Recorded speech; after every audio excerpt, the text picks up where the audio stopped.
Salutare tuturor și bine v-am găsit la un nou episod pe acest canal. Astăzi jucăm OSM, cum vreți voi să-i spuneți. Este un joc de ești manager la ce echipe îți pică, de fapt. Bine, dacă te strofăși puțin poți să spui și ce echipe vrei, dar trebuie să tot cauți.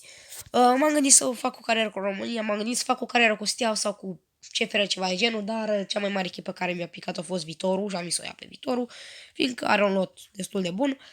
M-am mai pus aseară să vând, de aceea am atâția bani. Vedem și lotul. Puneți voi pe pauză dacă vreți să vedeți ceva. Am acilea toți jucătorii. Mai trebuie să vând din ei, că am avut noroc că Viitorul are lot mare. Și mi-ar cam trebui mie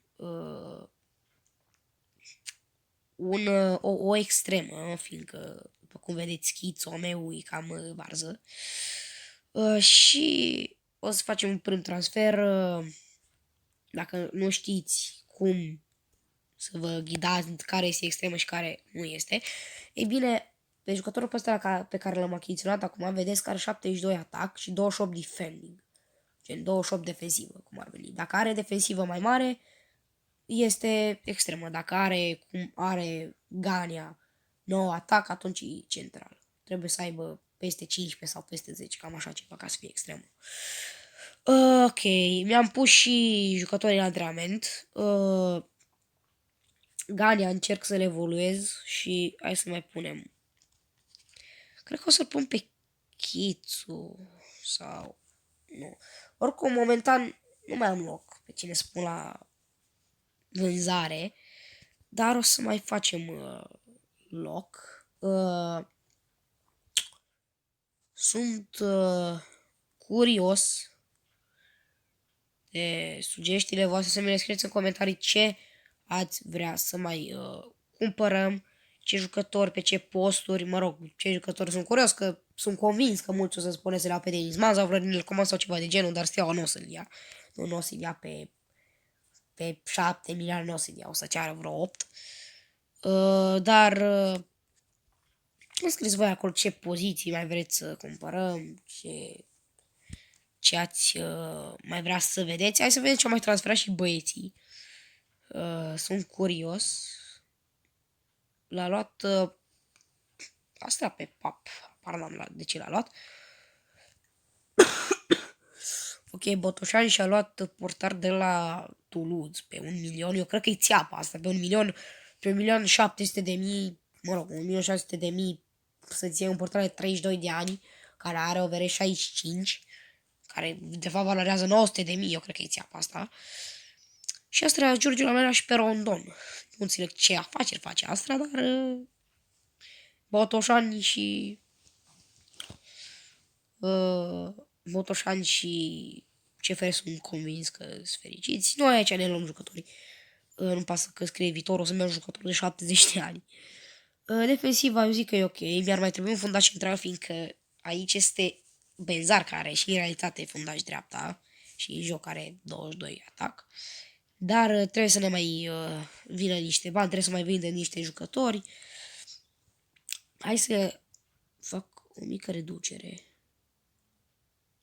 Uite, pe Stoian îl dau pe 1 milion.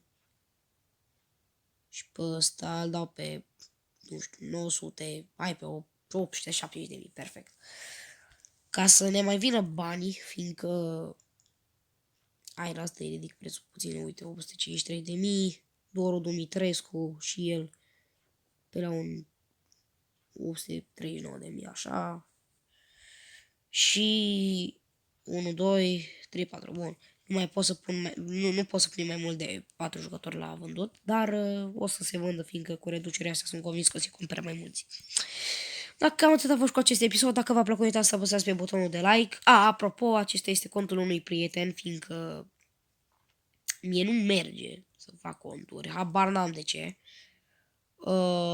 Gen, intru și când vreau să fac carieră scrie eroare de cont. Asta nu este contul meu, dar o să încerc să fac și contul meu.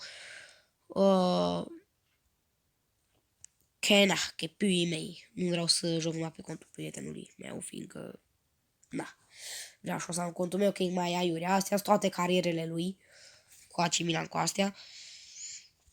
Așa, da, o să încerc să fac și eu contul meu ca să am carierele mele, să nu le mai văd pe ale lui pe Acilia, așa, omul poate vrea să facă carieră pe slotul la liber, dar mi-a dat mie contul, e de treabă, mulțumesc pentru asta. Și cam atât a fost cu acest episod, dacă v-a plăcut, să apăsați pe butonul de like, să scrieți sugestii de transferuri, adică de transferuri, nu numele jucătorilor, să zice, al pe man, pe ăștia. Să scrieți ce poziții vreți să comparăm, fiindcă nu, cred că realizați și voi că e cam imposibil dacă a jucat OSM vreodată. Cred că știți că e cam imposibil să le iei pe Denis Maș pe Coma la un preț bun. Dar da, cam atât a fost cu acest episod. Dacă v-a plăcut, uitați să apăsați pe butonul de like. Din nou mă repet. Așa, sugestii în comentarii și stați geană pe canal, fiindcă astăzi o să apară un joc de pe calculator, un joc pe care mulți îl știți. Nu vreau să vă zic mai multe de atât, o să vedeți pe canal, fiindcă astăzi m-am trezit la ora 8. Este 9:30 când filmez, deci avem timp să filmăm. Va mai apărea Soccer Champs, va mai apărea și Paki Beats, probabil, și jocurile pe calculator, bineînțeles, care o să se miște puțin în lag de la OBS, dar n-am ce să-i fac, asta e viața. Și da, noi ne auzim la următorul episod. Pa, pa!